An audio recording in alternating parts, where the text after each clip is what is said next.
Hello दोस्तों, मैं अमरदीप कादियान। नमस्ते, प्रणाम, सलाम वालेकुम, सत श्री अकाल, जय मसीह की, राम राम जी, जय माता की। दोस्तों, आपका स्वागत है मेरे यूट्यूब चैनल डिसेंट एडवाइस में। दोस्तों, आज हम बात करेंगे ये लीगल नोटिस क्या बीमारी है। दोस्तों, जैसे कि आपको पता है, देश में कोरोना काल की वजह से करोड़ों आदमियों का बिजनेस, व्यापार, काम धंधा लगभग ठप हो चुका है। जिसका चल रहा है 20-30-40% पे चला हुआ है, मैक्सिमम 50% से ज्यादा किसी का नहीं है। करोड़ों आदमियों की जॉब जा चुकी है। करोड़ों आदमी ऐसे हैं जो प्राइवेट जॉब करते हैं, वो 30-40% सैलरी पे काम कर रहे हैं। उनको अपनी किस्त ईएमआई देनी बहुत ज्यादा मुश्किल हो रही है, क्योंकि उन्होंने उस बजट के हिसाब से कोरोना काल से पहले जितनी उनकी इनकम थी उस हिसाब से उन्होंने लोन करवाया हुआ था। अब वो उसको पे नहीं कर पा रहे हैं। अब दिक्कत परेशानी कहां आ रही है? बैंक या एनबीएफसी कंपनी क्या कर रही है, लोगों के पास लीगल नोटिस भेज रहे हैं। अब मेरे देखने में आया है, जो कि ये रिकवरी एजेंट है, चवन्नी छाप रिकवरी एजेंट, इन्होंने लोगों को परेशान कर रखा है, रास कर रखा है। क्योंकि 99% चांस है कि ये बेफालतू की बकवास ही करते हैं, इसीलिए मैंने इनका नाम चवन्नी छाप रिकवरी एजेंट रखा हुआ है। ये लोगों को डराते हैं, धमकाते हैं कि आपके घर पुलिस आ जाएगी, आपको पुलिस पकड़ के ले जाएगी, आपकी जेल हो जाएगी। उसके बाद ये लीगल नोटिस भिजवाते हैं। अब लीगल नोटिस जो है आम आदमी के वो समझ में नहीं आता। वो ये सोचता है कि मेरा कोर्ट के अंदर केस चला गया है। बहुत से कमेंट इस बारे में मेरे पास आ रहे हैं कि मैं लीगल नोटिस के बारे में क्लियर करूं, ये है कि बीमारी। अभी किसी का भी केस अगर आपका 1 मार्च 2020 से लेके आज तक भी आपने किस्त पे नहीं की, तो माननीय सुप्रीम कोर्ट से एनपीए पे रोक है, नॉन परफॉर्मिंग एसेट पे रोक लगी हुई है। जब तक एनपीए में आपका केस नहीं जाएगा, चाहे वो सिक्योर लोन है चाहे वो अनसिक्योर लोन हो, आपके खिलाफ कोई भी कानूनी कार्रवाई नहीं हो सकती। ना ही आपका चेक बाउंस करके 138 नेगोशिएबल इंस्ट्रूमेंट एक्ट का केस आपके ऊपर ये रजिस्टर्ड कर सकते हैं। तो ये लीगल नोटिस क्या है? लीगल नोटिस ये भेज ही रहे हैं बैंक और एनबीएफसी कंपनियां। लीगल नोटिस है क्या? ये एक किस्म की कानूनी प्रक्रिया है।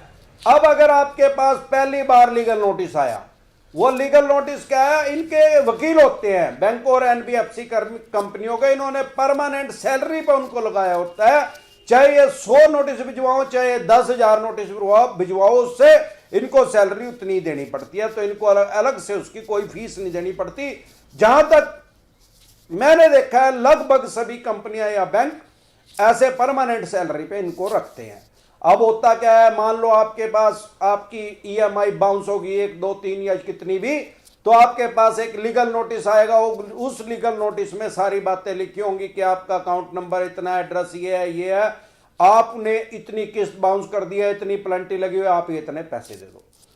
अगर आपने उसको इग्नोर किया, उस पर ध्यान ना दिया, उसका जवाब ना दिया, तो ये आपका क्या कर सकते हैं? बहुत से आदमी ये सोचते हैं, क्योंकि चवन्नी छाप रिकवरी एजेंट उनको डरा के रखते हैं कि लीगल नोटिस आने के बाद आपका सीधा पर्चा दर्ज होगा। इसमें आपका कोई पर्चा नहीं दर्ज होगा। सारे देश में आपके खिलाफ कोई एफआईआर किसी थाने चौकी में दर्ज नहीं होगी। वो सिर्फ आपका क्या करेंगे, क्या बिगाड़ सकते हैं? अगर आपने उनके नोटिस का जवाब नहीं दिया, वो क्या करेंगे? एक नोटिस का जवाब नहीं दिया, उसमें टाइम देते हैं 15 दिन, 20 दिन, महीने का। अलग अलग कंपनी, अलग अलग बैंक की अलग अलग गाइडलाइंस है। अगर आपने उसका जवाब नहीं दिया, तो वो उसमें वकील की फीस जितना आपका आज तक ड्यू है, पेनल्टी समेत, बाउंस चार्जेस समेत, उसमें वकील की फीस और जोड़ देंगे। 800,000, कई बंदे 1500 भी कई कंपनियां मैंने देखी उसमें जोड़ देती है, जो आपका आउटस्टैंडिंग अमाउंट है आज की डेट में, जितना उन्होंने ईएमआई समेत लेना है। अब वो दूसरा नोटिस भेजते हैं, दूसरे को भी आपने इग्नोर किया, तब भी आपका पर्चा नहीं दर्ज होगा, वो और उसमें बाउंस चार्जेस भेज देंगे। अब जो तीसरा नोटिस है वो लगभग 90 दिन के बाद आता है, लगभग 93 दिन के बाद आएगा। वो एनपीए के बाद ही ज्यादातर आता है। वो फिर सीधा उनका पूरा ये नोटिस होगा, भाई हम आपके खिलाफ कोर्ट में जाएंगे और आपके खिलाफ कोर्ट में मुकदमा दायर करेंगे। अगर आपका पास तीसरा नोटिस आ गया, आप तीसरे को भी इग्नोर कर रहे हैं, तो वो फिर वही उनका प्रोसेस है, उसके नाम की भी वो पेनल्टी लगा देंगे। लेकिन फिर अगर आपका केस एनपीए में चला गया, तो उनके पास पूरे राइट्स हैं आपके खिलाफ कोर्ट में जाने के। अब सवाल यह आता है कि अगर आपने 2 नोटिस इग्नोर कर दिए या 3 उनके नोटिस इग्नोर कर दिए, तो क्या वो आपके खिलाफ किसी थाने चौकी में पर्चा दर्ज करवा सकते हैं? हाँ, सिर्फ 2 कारण से वो आपके खिलाफ पर्चा दर्ज करवा सकते हैं।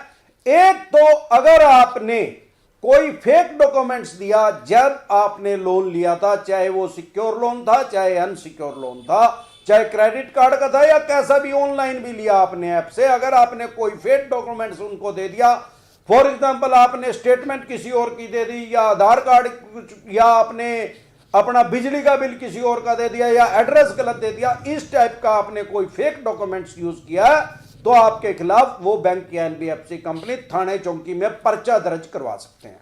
दूसरा कारण क्या हो सकता है, आप विलफुल डिफॉल्टर हो, मतलब आप ऑडी Q7 टॉप मॉडल में घूम रहे हो जो कि लगभग 70 लाख रुपए की आती है और आपने उनके 5-4 लाख रुपए देने हैं, वो आप दे नहीं रहे हो, तो वो ये माना जाएगा कि ये इंटेंशनली लॉस करने की इसकी नियत थी, इसकी आदमी की नियत ही खराब थी, उसमें भी आपके खिलाफ पर्चा दर्ज करवा सकते हैं। इसमें एक क्लोज और है, कई मेरे पास ऐसे कमेंट भी आते हैं कि सर हम क्या करें, हमारे पास पैसा तो है नहीं, हम क्या करते हैं अपना मोबाइल नंबर बंद कर देते हैं, रेंट पे हम रहते हैं, एड्रेस अपना चेंज कर लेते हैं और फिर ये हमारा क्या बिगाड़ लेंगे। तो भाई साहब आप इस भ्रम में ना रहे, अगर आपने ऐसा किया तो आप आधार कार्ड को चेंज नहीं कर सकते, क्योंकि आपके अंगूठे और अंकों की स्कैन उसमें आधार कार्ड में, आधार कार्ड आप दूसरा नहीं बनवा सकते, आपका यही बना हुआ है।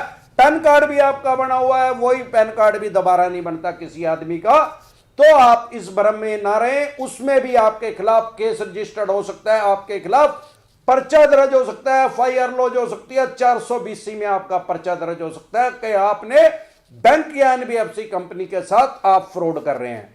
मेरी सलाह आपको यह, आपसे किस्त भी नहीं दी जा रही है तो कोई बात नहीं, उस प्रॉब्लम को फेस कीजिए। ये क्या करेंगे, ज्यादा से ज्यादा आपके ऊपर केस रजिस्टर्ड करेंगे, वो भी एनपीए पे रोक हटने के बाद। अभी तो कोई दिक्कत परेशानी नहीं है क्योंकि एनपीए पे माननीय सुप्रीम कोर्ट से रोक लगी हुई है। यह सिर्फ आपके ऊपर एक सिविल का मुकदमा, दीवानी का मुकदमा दर्ज करेंगे। हाँ, अगर इन्होंने आपका चेक बाउंस कर दिया, एनपीए के बाद उसको बाउंस कर सकते हैं, तो वो दीवानी का भी हो सकता है और फौजदारी का भी, क्रिमिनल भी और सिविल भी। लेकिन उसमें भी घबराने की जरूरत नहीं है, वो 4-5 साल आपके ऊपर केस चलेगा। उसमें अगर आपका चेक बाउंस हुआ है तो उसमें 2 साल की सजा तो हो सकती है, 100% जुर्माना भी हो सकता है, ये नियम है, और दोनों चीज भी हो सकती हैं, 100% जुर्माना भी और 2 साल की सजा भी, फिर भले ही आपका लोन का अमाउंट कम हो या ज्यादा हो। पर मेरे देखने में यह आया है कि जो माननीय कोर्ट में जो न्यायाधीश होते हैं वो बहुत विद्वान होते हैं हमारे से और आपसे, तभी वो इतनी बड़ी पोस्ट पे बैठे होते हैं। मेरे देखने में यह आया, आज तक किसी छोटे अमाउंट में 2, 4, 5 लाख रुपए में मैंने कभी भी किसी को सजा होती मैंने नहीं देखी कि इस बाउंस वाले केस में 2 साल की किसी को सजा हुई हो। हाँ, जुर्माना होता है। इन बिटवीन क्या करते हैं, ये सेटलमेंट के ऑप्शन पे बैंक के एनबीएफसी कंपनी ऑटोमेटिक आ जाते हैं। असल में तो ये एनपीए के बाद ही आते हैं, लेकिन केस चलते चलते भी आप कभी भी उसमें समझौते योग्य केस है वो, उसमें आप राजीनामा कर सकते हैं, कभी भी उसमें इन ड्यूरेशन वो चलते चलते। तो मैं ये समझता हूं कि आज मैंने आपको लीगल नोटिस के बारे में अच्छे से, जो मेरे ज्ञान व विश्वास के अनुसार सही था, आपको अच्छे से बता व समझा चुका हूं। आज के लिए बस इतना ही, कल फिर मिलते हैं एक नए टॉपिक के साथ। तब तक के लिए आप मेरे चैनल पे अपना प्यार और आशीर्वाद बनाए रखें। वीडियो अच्छी लगी हो तो प्लीज लाइक करें, शेयर करें, सब्सक्राइब करें और बेल आइकन का बटन दबाना ना भूलें। नमस्कार।